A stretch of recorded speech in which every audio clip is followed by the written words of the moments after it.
Pleasure to introduce our next speaker, Dr. Bob Kieckhefer.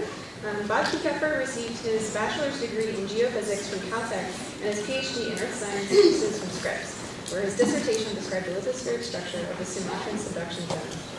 After graduating, he joined Gulf Oil's research lab in Pennsylvania, where much of his job was introducing plate tectonics to the oil patch. After Chevron bought Gulf, he worked on exploration projects in Alaska, Chad, Indonesia, and Azerbaijan. Following a very extensive dry hole in Azerbaijan, he shifted his focus to estimating reservoir projects or properties such as porosity and fluid content from seismic data in many parts of the world, notably West Africa. During his 35 years in the oil business, he lived in Pennsylvania, Texas, California, Indonesia, Thailand, and Nigeria. 2 years ago, he retired to Thailand, where he teaches occasionally at Chiang Mai University and rides his bike more than he rides his car. We are very excited that he came all the way to San Diego to attend the symposium. And today he will be speaking about post-war marine geophysics. Russ Raitt defines the oceanic crust.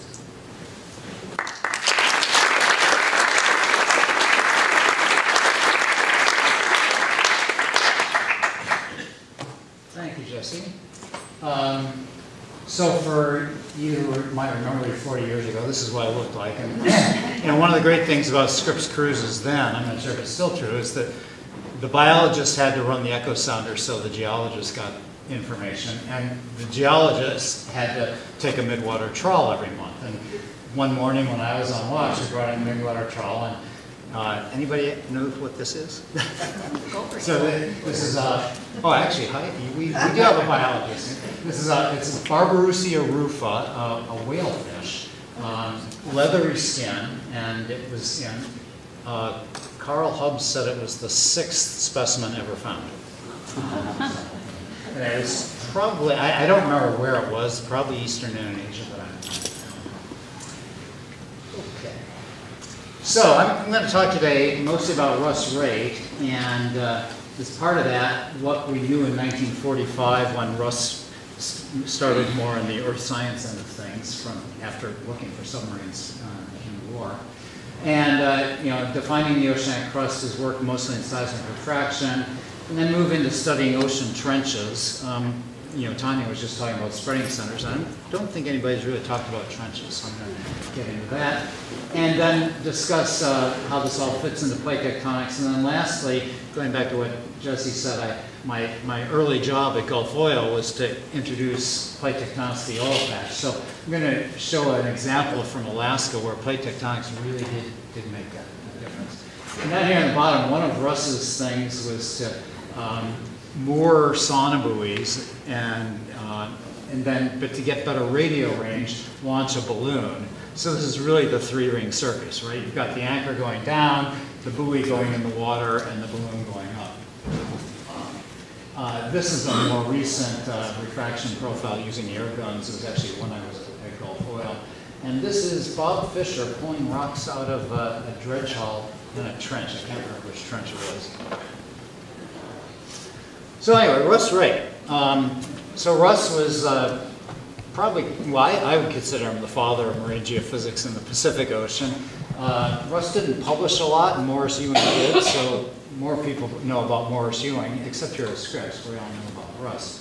So Russ was born in Philadelphia. His father was a minister. They moved to Pasadena in 1921. Russ went to high school in South Pasadena High, and then went down the road to Caltech, which was a fairly new university at the time.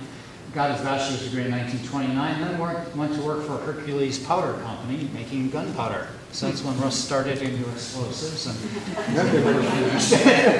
after 2 years there, he went back to Caltech to get a PhD under Millikan, Robert A. Millikan.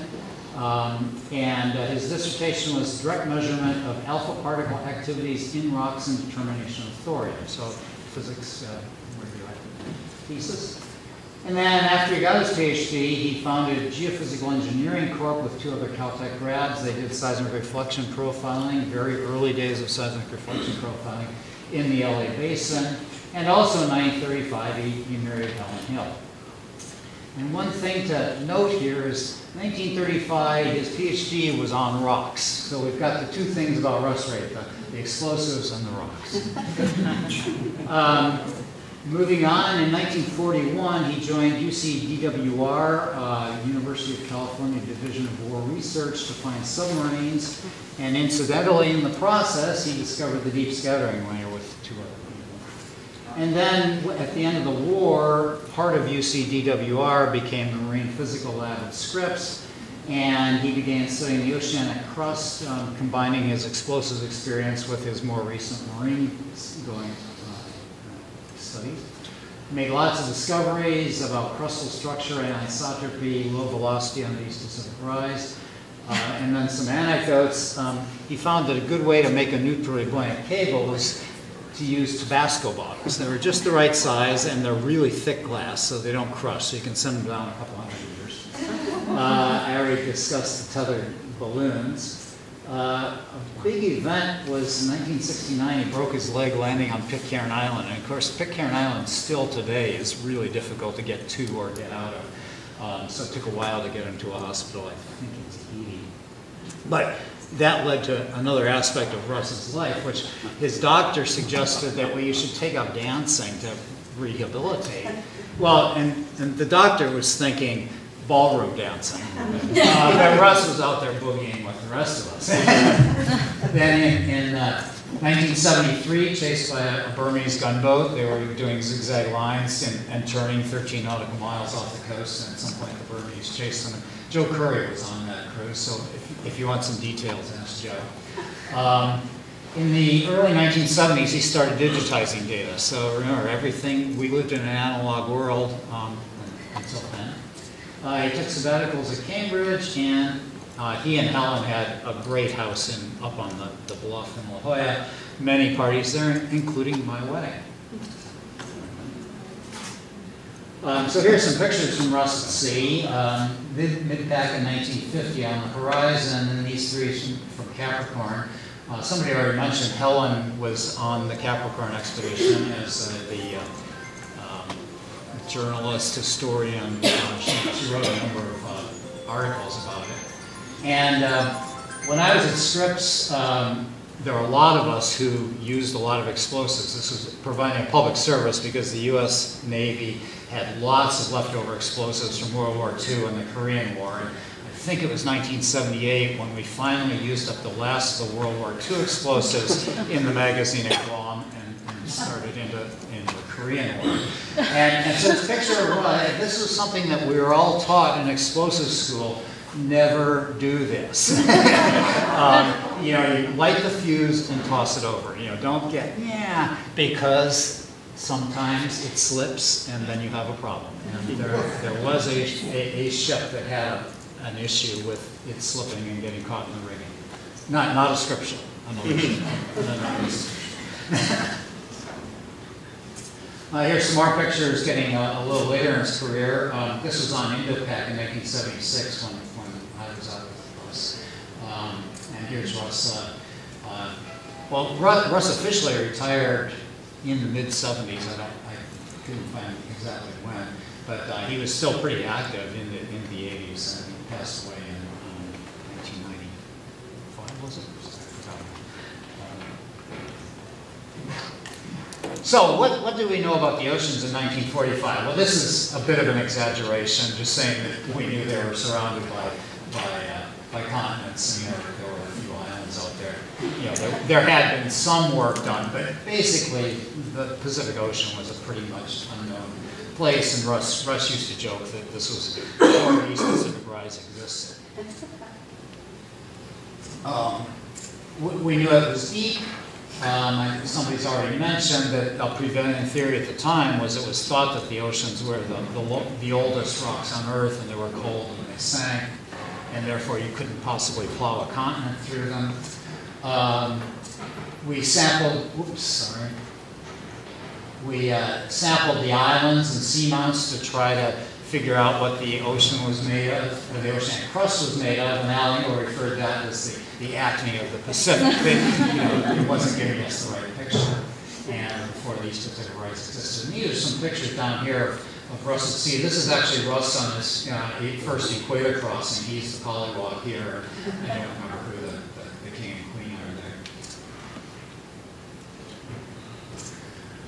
So, going back to UCDWR, Division of War Research, they started in 1941 to locate German submarines, and at the time, this was new. How are we going to find submarines? And there were some people, including Robert Oppenheimer of nuclear weapons fame, who said, well, all we need to do is put a bigger light bulb down there. And so they had a, I don't know, 1,000-watt light bulb or something, and towed a fake submarine past it, and when it was more than a couple hundred meters away, they couldn't see it. So the acousticians took over, and so Russ, Raitt, and Christian Herring, I don't know who they were other than this, they discovered the deep scattering layer. Well, so here's a modern record of the deep scattering layer. So the deep scattering layer is this reflection that's roughly 300 to 500 meters deep, and then here's the seafloor. Well, this is a modern record, and everybody can see the seafloor is red and the deep scattering layer is blue. Well, you know, we lived in a black and white world back then, and it was difficult to tell what this was with probably a 12 kilohertz echo sounder. They found pretty rapidly that this was biological and was deeper during the day than at night.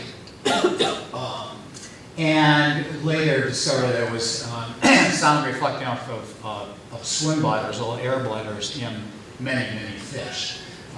Many lanternfish, squid, and other organisms. Squid don't have air bladders, but other organisms do.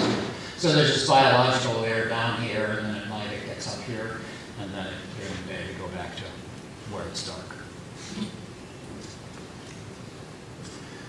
So at the end of the war, the Marine Physical Lab was split off from at Point Loma from the Navy base in Point Loma, and its charter was to study purely scientific problems in underwater physics, which is appropriate for a university to investigate without regard to possible naval operations. So this is very clear, you know, you're not doing war research, you're doing something else. Yeah, so this is quoted, I meant on my title slide, I mentioned Betty Shore's book, The History of Scripts, up through 1976. I got a lot of information from this in her book. And so the focus at MPL was how sound propagates in the ocean, which Roger Revelle referred to as a badly designed auditorium. And they got it in marine geophysics and signal processing. And so remember, 1946, signal processing was mostly analog. In fact, I think it was entirely analog. And so Russ and, well, Russ was the prime instigator, but Bob Fisher and George Shore were also involved. Figure out how to do seismic refraction at sea, and they're doing this in parallel with Morris Ewing at Lamont, but different ocean, different techniques. So that initially they were using two ships, and here's an example of the Paulina T, line 2, a floating cable going out to a spar buoy, and then a vertical drop to a weight here, and then a neutrally buoyant cable going out to a hydrophone. And then the EW Scripps here is sailing away. So I think these are the ships on Capricorn, although it was an expedition in the 50s. And so the EW Scripps sails away, goes boom, boom, boom, and we record the sound wave. So a diagram of how this refraction method worked. We've got receiver here, and we're firing shots along here. So the first shot I've shown here, the sound wave travels down and back. The sound wave, of course, is going everywhere, but the one we're interested in is the first arrival here that's going down. And the ship continues on, shoots another shot, and shoots more shots further out. So the further away you get, the deeper your first arrivals are getting. And on a good day, when these solar events are becoming second arrivals, on a good day you can actually identify the second arrival. But obviously, first arrivals are easier to pick. And so then the receiving ship picks up its hydrophone. The former shooting ship puts out its hydrophones, becomes the receiving ship, and then you reverse the procedure. So you start with shots from far away, and then continue and continue until you get closer. And of course, these are the early days. We had some navigation, but the ships are drifting in the current, and typically the second ship going along is going in the the heading it thinks is correct, and then goes over the horizon, finally sees the other ship, and there's a turn. So this is not precision stuff, but we're looking at gross crustal structure here. So here's a record section. So distance, it's actually in one-way seismic travel time, but it's multiplied by 1.5 kilometers. So distance in this axis, reduced travel time here. So it's travel time minus 5 kilometers a second in this case. And so the first, you can see some of the first horizons in here, and going out to here, we're getting into the lower mantle, so-called layer 3. And this is actually from the new days. This was in my PhD thesis when we were digitizing records, so it's done by computer. And as Tanya mentioned, we had a similar method prior to this, that you found where the first break was, or you put the proper time delay on and calculated it, and then traced it out on a piece of graph paper, and then did the next shot. And so it's all done by hand before that. So at the end of many studies over a decade or two, Russ and George and Bob figured out that over the ocean things were somewhat uniform. Water was 2.5 to 5 kilometers thick, so 2.5 kilometers over the East Pacific rise, 2 kilometers further away, velocity around 1.5 kilometers a second. Sediment thickness away from the continents was thin. It's rare in the Pacific, unless you're near a continent, to have sediment thickness more than a kilometer. VP was, P-wave velocity was 2 to 3 kilometers a second. Then layer 2, before we knew what it was just layer 2, about a kilometer thick. VP about 5 kilometers a second. Layer 3, 5 to 6 kilometers thick, 6.8 kilometers a second. And then MOHO about 8.1 kilometers a second. And here's a diagram now, and Kier mentioned yesterday, he says the layer 2, layer 3 boundary is not a lithologic boundary, and he and I discussed that afterwards, and it might be. I think the jury's out on that. But so anyway, so layer 2 is pretty clearly lava, below basalts, and lava that flows, and then layer 3 is probably gabbro, and then layer 4 is mantle, and from ophiolite outcrops on shore, we're pretty sure that's perfect. So something else that Russ did, Russ and George Shore, and I don't know if Bob Fisher was involved in this, but they looked at anisotropy. So it turns out that the mantle velocity, P-wave velocity in the mantle, is faster in the direction of spreading and slower in the direction perpendicular to that. And it's pretty significant. It's almost 10%. So that was something interesting, and that fits into the plate tectonic thing, that even if you don't know what's going on, you get some idea that there's a causal relationship in here. And of course, this map is by Marie Tharp from Vermont, but Jackie Mammermix here at Scripps had a big input into the data into this. So now I'm going to go from, that's looking at the oceanic crust, different from continental crust, and fairly uniform. I'm going to look at the margins of the Pacific. So this is Scripps territory, because the margins of the Atlantic, where Lamont and Woods-Hole worked, didn't have trenches. And we've got the trenches over here. So here's an Eckerson recording from the 1960s. It's the Japan Trench. It's probably 3.5 kilohertz. I didn't see what the frequency was. And the main thing you see is there's a seafloor reflection, and a little below it is what's interpreted as basement, probably oceanic crust. Roughly 400 meters of sediment here going into the trench. And one thing that's pretty clear and was noted in all the trenches around the Pacific is they're asymmetric. It's a rather gentle slope on the seaward side and a steeper, more chaotic slope on the landward side. And there are normal faults going into the trench. Air guns came into more common use in the 1970s. So somebody mentioned yesterday about reflection profile in the early days was 1/2 pound sticks of TNT thrown over, and that wasn't as good. Echo sounders came in later. Or sorry, air guns came in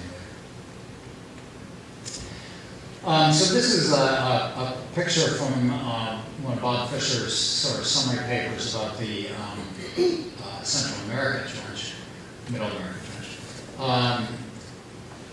From one of the first papers about subduction, or about trenches, we call it subduction, was from the Kieckhefer expedition, and the Tonga Trench in particular. It was noted steeper shoreward flank, more gentle oceanward flank, moho about 12 kilometers deep on the east flank and deepening to 20 kilometers in the trench axis, so going down. And similar conclusion about the Middle America Trench based on 9 cruises in the summary paper. And one, I've highlighted in yellow here, this summary from the caption. Seamounts on the Pacific floor to the right, that's these guys here, may be old volcanoes carried with the crust toward the trench by a subcrustal current diverging from the East Pacific rise. So, this is 1961. Seafloor spreading was coming in, but we didn't have a good picture of what subduction zones were about. More trench work in the Aleutian Trench. Eastern Aleutian Trench has greater sediment filled in out of the trenches, a lot of sediment pouring off Alaska. So I was not Russ Raitt's student, I was George Shore's student because Russ had officially retired then, but he was still quite active. But George Shore used to comment about, I'm going up to Alaska, I've spent every summer in Alaska, and people would say, well, why do you spend your summers in Alaska? Well, you don't want to spend your winters there, do you? And then the Peru-Chile Trench, the downward expedition. So again, we just had echosonic and seismic refraction, not a lot of data. But moho was 17 kilometers below the trench and plunging steeply shoreward. Trench floor was flat, filled by sediments bypassing the inner wall of the trench. Here's some pictures from that era. So I think this is Bob Fisher. Is that you, Bob? It's Art Maxwell. Oh, it's Art Maxwell, I'm sorry. Doing heat flow work. Oh, it's heat flow work, okay. And then here's Bob and Elizabeth Bunce on the Glomar Challenger. This was, I think, the first basalt core that was recovered by the Glomar Challenger. And this is me with George sending 64 pounds of TNT over the side. So, what did this all mean? This is a paper by Ludwig et al. At Lamont. So this is not Scripps, this is what the Lamont guys across the continent thought was going on. Seismic refraction measurements indicate seaward slope address normal ocean floor that has been depressed. Okay, so it's getting deeper, but it's been depressed. And then this quotation also, possibly in response to the load exerted by the weight of the island margin. So the idea is we're building this volcanic arc, and maybe that's what's depressing the plate, right? I mean, these are smart guys, and we all know the answer now, but back then they didn't know the answer. And then here, I think the topographic axis of the trench has been displaced seaward by the outbuilding of the island margin, decreasing the maximum depth of the trench. So we're filling the trench with sediment. So all kind of beating around the bush, but not quite getting the subduction level. So John Slater actually gave me these figures from Bill Menard's book, The Ocean of Truth. And so I just pulled a few of them out of thoughts that people had about subduction, or what was happening in trenches. And so this from 1960, Fisher and Hess, the tectogene. So basically both sides diving in here, and then magma somehow coming up to the arc. So this is pretty close. Not quite right, but pretty close. And I've oriented these, so this one's flipped around. I've oriented all these so that the volcanic arc is to the left and the ocean is to the right. Oceanic crust continuing under Middle America, though velocities change some. So we've got the oceanic crust here. From refraction work, it looks like it's continuing out. Oceanic crust dips under the middle continental margin and dips under the Peru-Chile margin with a lot of kind of question marks in here. And then, I'm not sure if Holmes was the first guy to come up with this, but he was big into convection cells, and so he's got convection cells all over the place here, but getting pretty close to Raitt. And then Oliver and Isaacs, who, I think Peter Molnar mentioned this morning, I think they were the guys who hooked up the subduction zone to the downgoing slab.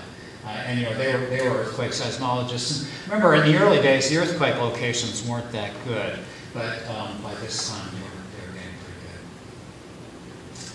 good. Okay, so surprises. Sediment thickness was thin. The oceanic crust was young, and that violated the old idea that it was the oldest rocks on Earth. There were mountains under the sea, and in particular, the moho was much shallower in the oceans than land. So here's a map with the moho at roughly 10 kilometers under the oceans and 30 or 40 kilometers under the continent. So, and then Scripps' main things were subduction zones based on Scripps studies, and that the oceanic crust was quite young. So I'm getting the sonic out, hurry along. So I'm going to finish up with my work in the oil business in the early 1980s. In Alaska, on the north slope of Alaska, I've got a seismic line here going from south to north, and the main feature up there is the lower Cretaceous unconformity here. And below that, the sediments are prograding to the south. Above it, they are prograding to the north. Okay? Well, it's easy to understand the prograding to the north because the Brooks Range here is shedding sediment, and that's what you're seeing. But prograding to the south, we've got the Arctic Ocean basin up there. How do you do it?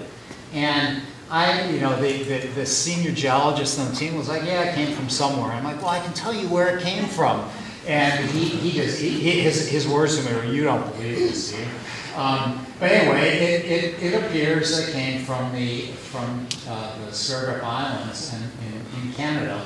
And this is based on paleomag work by Holgado and Gerard, basically to get the paleomagnetic poles of North America and the Kuparic River Formation in the North Slope to line up. You need to rotate back, kind of a windshield wiper rotation back to the Sverdrup Islands.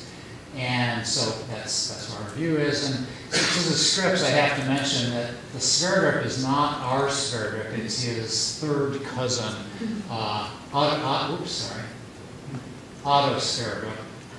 who got his picture on a plane. Norwegian Airlines has famous Norwegians on their planes. So, summary then, I've told you about Russ, what we knew in 1945, the structure of the oceanic crust, studying the trenches, and finally plate tectonics in Alaska. So, thank you.